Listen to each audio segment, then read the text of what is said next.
Hi, my name is Emilio Medina. I'm the Vice President of the Fort Lauderdale chapter of L.A.M.A, Latin American Motorcycle Association. We're here today at the Dania Beach Vintage Motorcycle Show, enjoying a wonderful day with our brothers and sisters in the motorcycling world.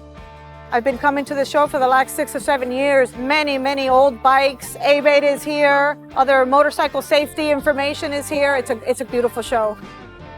Safety is number one for our organization. We all like to ride, we all love to ride, and we all love to go home back to our families. Ultimately, the only thing that's going to save our lives is wearing proper safety equipment. Visibility is number one. If you wear jackets, clothing that is multicolor, like with orange, bright green, that can help. Just be on the alert of what's out there.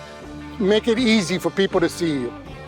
Here in Florida, we're working so hard to make the roads safer. There's so many bikes down here. We're the second to California. I'll tell you to death, wear that helmet. I wear it because if it's even a chance, even a 10% chance that it saved my life, it's worth it. Check your tire pressure, check all your fluids, make sure your mirrors are set before you take off. Check everything because things get loose, especially on a Harley. In my girl group, I'm usually leading the rides, and I lead on the left like we should lead. We ride staggered, keep a safe distance all the time, and stay together. Make sure that the cars don't come in between us.